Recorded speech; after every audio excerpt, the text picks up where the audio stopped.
Olá amigos!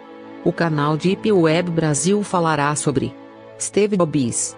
Mas antes de começar o vídeo, dê sua curtida e se inscreva no canal.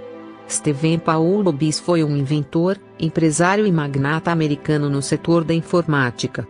Notabilizou-se como cofundador, presidente e diretor executivo da Apple. E por revolucionar 6 indústrias: computadores pessoais, filmes de animação, música, telefones, tabletes e publicações digitais. Além de sua ligação com a Apple, foi diretor executivo da empresa de animação por computação gráfica Pixar e acionista individual máximo da Walt Disney Company. Morreu no dia 5 de outubro de 2011, aos 56 anos de idade, devido a um câncer pancreático. No final da década de 70, Jobs, em parceria com Steve Wozniak e Mickey Markula, entre outros, desenvolveu e comercializou uma das primeiras linhas de computadores pessoais de sucesso, a série Apple II. No começo da década de 1980, ele estava entre os primeiros a perceber o potencial comercial da interface gráfica do usuário guiada pelo mouse, o que levou à criação do Macintosh. Após perder uma disputa de poder com a mesa diretora em 1985, Jobs foi demitido da Apple e fundou a Nest, uma companhia de desenvolvimento de plataformas direcionadas aos mercados de educação superior e administração. A compra da Nest pela Apple em 1996 levou Jobs de volta à companhia que ele ajudara a fundar, sendo então seu CEO de 1997 a 2011, ano em que anunciou sua renúncia ao cargo, recomendando Tim Cook como sucessor. Em 2015, houve o lançamento do filme biográfico Steve Jobs, onde conta parte da vida do cofundador da Apple, remetendo a lançamentos feitos no período entre 1984 e 1998 como o Apple Macintosh, Nest Computerio e Mac G3. O filme teve sua estreia em 5 de setembro no Telluride Film Festival. A atriz Kate Winslet ganhou o Globo de Ouro e o BAFTA como melhor atriz coadjuvante por seu papel, além de ter sido nomeada também para o Oscar na mesma categoria. O ator Michael Fassbender também concorreu ao Oscar de melhor ator, por interpretar Jobs. O filme ganhou o Globo de Ouro de melhor roteiro, escrito por Aaron Sorkin. Steve Paul Jobs nasceu em São Francisco, filho de Joanne Shieble Jandali Simpson, nascida em Wisconsin, e de Abdul Fattah Jandali, membro de uma proeminente família síria proprietária de poços de petróleo, empresas e propriedades agrícolas. O casal se conheceu em meados dos anos 50 na Universidade de Wisconsin. Os pais de Joanne, alemães católicos, eram contra o relacionamento. Em 1954, o casal viajou escondido para a Síria. Jandali apresentou sua família a Joanne, que ficou hospedada na casa do namorado, mas a família dele não aceitou Joanne, que era americana, e eles queriam que o filho seguisse a tradição e se casasse com uma muçulmana. Ao voltarem para Wisconsin, Joanne se desesperou ao descobrir a gravidez. Comunicou o fato a Jandali, que ficara muito assustado, mas decidido a assumir o bebê, porém foram proibidos de se casarem. As duas famílias eram contra a união. Quando descobriram o bebê, a família de Joanne e a de Jandali, por ser contra o aborto, queriam que entregassem o bebê para a adoção, ou os dois perderiam a herança da família. Sem alternativas e nem como se sustentar até arrumar um emprego, Jandali voltou para a Síria, abandonou os estudos e começou a trabalhar, prometendo juntar dinheiro para tentar ter como criar o filho. Joanne viajou para São Francisco sozinha, a mando dos pais, onde ficou num abrigo, sob proteção de um médico que cuidava de mães solteiras, fazia partos e cuidava de adoções sigilosas. Os meses se passaram e Jandali não mandava notícias. Por mais que quisesse ficar com o bebê, não poderia criá-lo sem um lar e sem um pai presente. Após dar à luz em um parto sofrido, Joanne não quis entregar o bebê, e resistiu muito até ser convencida pelo médico que era o melhor a fazer. Mesmo depressiva, pensava no futuro do bebê, e exigiu que seu filho fosse adotado por um casal com pós-graduação universitária, pois queria um futuro brilhante para ele. Inicialmente, o bebê seria adotado por um advogado e sua esposa, que acabaram desistindo da adoção após o parto, pois queriam uma menina. Após a recusa do primeiro casal, Joane criou uma vaga esperança de ficar com o bebê, e ainda guardava notícias de Jandali, mas as semanas se passaram e um novo casal procurou abrigo.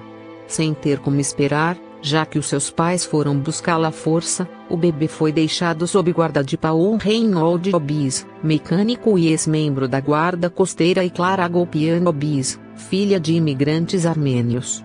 Inicialmente Joane recusou-se a deixar o abrigo com seus pais, e a assinar os papéis da adoção, pois além de amar o filho, o casal não tinha completado o segundo grau e Joane temia um futuro miserável ao filho. O impasse só terminou após Paul assinar um compromisso de criar um fundo para enviar o menino à faculdade, e assim, a jovem foi embora com os pais, triste e infeliz, esperançosa de reencontrar Jandali. Após meses, Jandali procurou Joane, mas a família dele impediu a aproximação. Joane sai do país e vai estudar para um internato. Os anos se passam, e após estarem com suas carreiras consolidadas e independentes, se reencontram, e após um tempo de brigas e acusações, não resistem à antiga paixão, e mesmo sem aprovação das famílias, mesmo perdendo a herança, se casam no civil e na igreja. Os dois têm uma menina, Mona Simpson, e passam a investigar o destino do filho dado para adoção. Em 1955, o casal Obis adota um menino recém-nascido, a quem batizam de Steven Paul Obis, em um loteamento em Mountainville, ao sul de Palo Alto. Em seu novo lar, Paul Obis mergulha no passatempo de reformar e vender carros usados. As primeiras lições sobre design são aprendidas durante o tempo que Steve passava na garagem com seu pai, que tentava, infrutiferamente, ensinar sobre os princípios da arte da mecânica automóvel. 2 anos depois, o casal adota uma menina recém-nascida, a quem batizam de Patty Obis. Clara Obis havia sido casada com um capitão do exército, que faleceu durante a guerra. Antes, porém, teve uma gravidez ectópica, fora do útero, sofrendo um aborto espontâneo e não podendo mais engravidar. Encontrou em Paul um marido carinhoso e compreensivo, que abdicou de ter filhos biológicos e, junto da esposa, compartilhou seu sonho de adoção.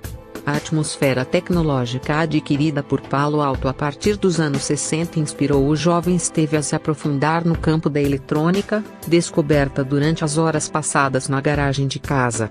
Durante o 9º ano do ensino fundamental, Obis começa a visitar a garagem do engenheiro Larry Lang, que o introduz no clube do explorador da Hewlett Packard, um grupo de estudantes que reuniam-se semanalmente no refeitório da empresa. Em pouco tempo, Obis consegue um emprego na empresa e começa a se aprofundar em atividades culturais como literatura e música. Na eletrônica, passaram a frequentar as aulas dadas por Johnny McCollum, durante o último ano do ensino médio. Nesse curso conhece Steve Wozniak, cujo irmão mais novo era colega de Obis na equipe de natação. A amizade entre os dois Steves mostrou-se frutífera desde o início. Ambos eram apaixonados por eletrônica e por pregar peças. Um dos marcos do espírito brincalhão da dupla foi a criação de uma versão de um dispositivo que permitia a realização de chamadas de longa distância de graça, a partir da emissão de um som com frequência de 2600 Hz, chamada de caixa azul ou Blue Box. O som com essa frequência servia como chave de encaminhamento de chamada da rede telefônica.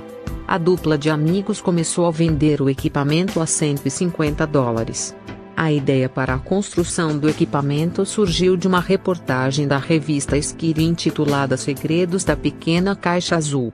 No meio dessa longa reportagem, tive de ligar para meu melhor amigo, Steve Obis, e ler partes dela para ele, lembrou Wozniak. A reportagem revelava que outros tons serviam como sinais de frequência única dentro da banda para encaminhar chamadas e que podiam ser encontrados numa edição da revista Biosystem Technical Journal.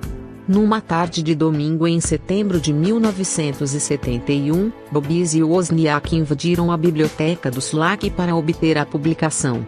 Inicialmente a caixa azul era usada apenas para diversão, É folclórica a história em que Wozniak, fingindo ser Henry Kissinger, ligou para o Vaticano para tentar falar com o Papa João Paulo II. A brincadeira tornou-se negócio após Bobis perceber o potencial do equipamento. O preço de custo para cada unidade era de $40 e o equipamento seria vendido a $150.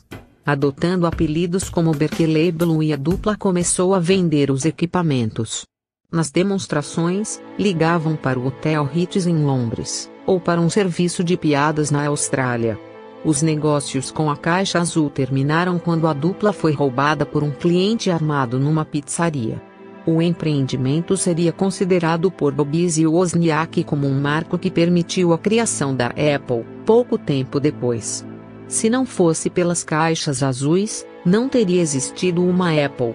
Tenho certeza absoluta disso. O Woz e eu aprendemos a trabalhar juntos, e ganhamos a confiança de que podíamos resolver problemas técnicos e pôr efetivamente algo em produção, afirmou Bobis. A rivalidade de Steve Bobis com Bill Gates, ex-presidente e principal acionista da Microsoft, já é elemento cultural do setor. Essa disputa pode ser verificada no filme produzido pelo canal de TV a cabo TNT, Piratas do Vale do Silício, que aborda a biografia deles e das suas empresas, algumas vezes de forma exagerada. Podemos ver a disputa que existia entre eles e suas respectivas empresas muito antes de serem os ícones e ídolos que são hoje. A relação de Steve Bobis com Bill Gates foi de certa forma balanceada em rivalidade e amizade. Ambos firmaram acordos milionários, como no caso em que pouco após Bobis retornar à Apple, acertou com a Microsoft para a criação de uma suíte do Microsoft Office para Mac.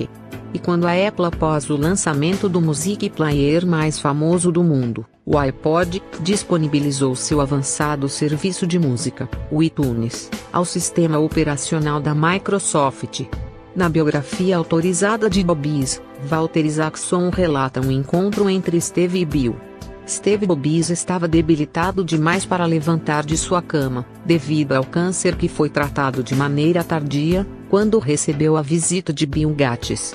Ambos passaram um bom tempo conversando sobre suas famílias e suas vidas. A tal visita aconteceu pouco antes da morte do cofundador da Apple em 2011.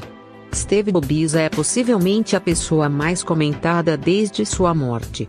E provavelmente uma das menos conhecidas e compreendidas, manipulador contumaz da própria imagem e mestre em mitificá-la, aproveitando-se inclusive de traços negativos de caráter que outros esconderiam do olhar público.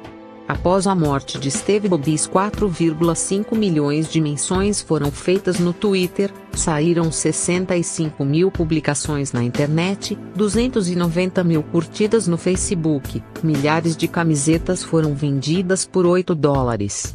A morte dele foi anunciada em todos os jornais e programas de televisão do mundo. Ele foi apresentado como modelo de homem ousado, perfeccionista, criativo, inovador. Nota-se que sua fama espalhou-se por todo o mundo. A contribuição de Steve Bobis para a popularização da informática pessoal supera a de qualquer outro líder dessa indústria, Bill Gates, Steve Wozniak ou Adam Osborne. O Apple II, de 1977, se transformou num padrão de computador pessoal e foi para uma geração inteira a porta de entrada nesse mundo digital.